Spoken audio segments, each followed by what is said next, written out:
A busy dad grew suspicious after his daughter didn't come home from school on time. He discovered she had been spending time inside the school janitor's closet for a reason that changed his perspective on parenting for good.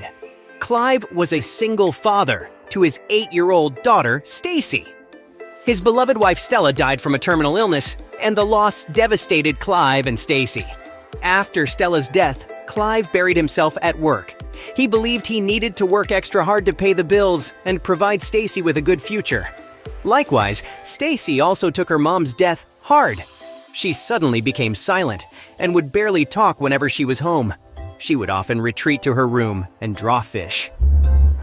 One day, Clive saw her drawing an aquarium. "Are you fascinated by fish?" he asked his daughter. Thinking her dad was interested in them as well, she smiled and nodded her head. "I am. Dad, do you think we could get an aquarium?" "I would love to have some pet fish," she asked. Clive smiled and shook his head. "An aquarium? I don't think you're going to take care of the fish anyway. You're too young," he said, shrugging off Stacy's request. The truth was, Clive didn't want any additional expenses around the house. He was already having a hard time paying the bills, and he still had to pay for Stacy's babysitter, whom he relied on heavily. "Fine," Stacy sighed. "Would you like to draw some fish with me instead, Dad?" Clive shook his head once more.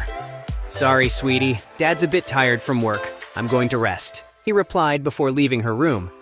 The following day, Stacy didn't come home from school on time. She would usually be home by 4 o'clock, but she was nowhere to be found that day.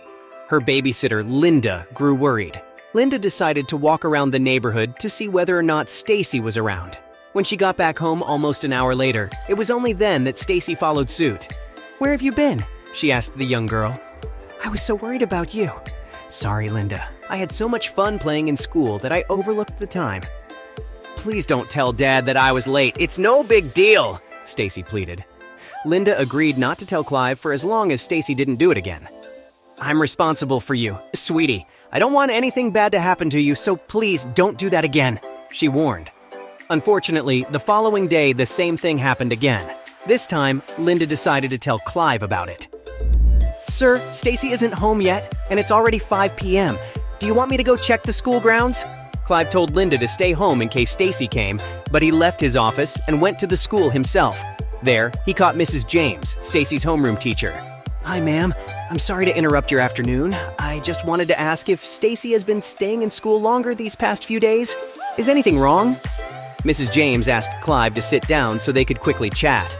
She revealed Stacy had been voluntarily staying behind after class. "Stacy's not in any trouble. She isn't part of detention," she assured Clive.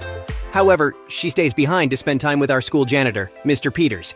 He is a middle-aged man and the two seem to get along well." Clive was taken aback by Mrs. James's calmness.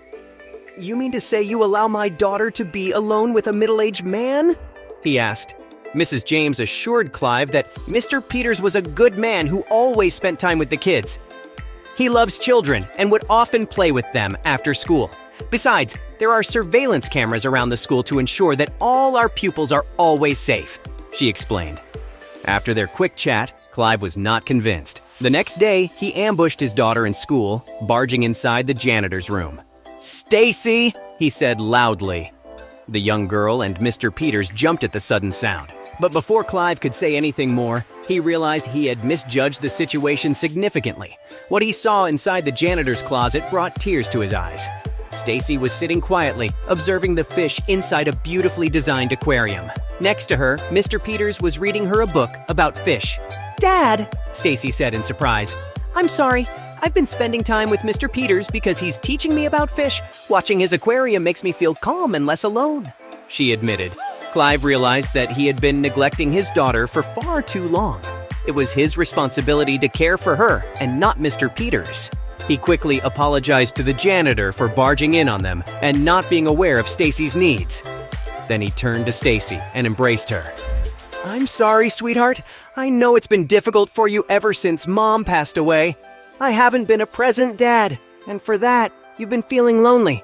"I promise I will do better," he told her. Before going home that day, Clive and Stacy passed by a pet store. They bought a beautiful aquarium, and Clive asked Stacy to pick out the fish she wanted as her pets. The young girl was delighted and couldn't help but keep hugging her dad to thank him. Thank you, Dad. This is the best day ever, she squealed.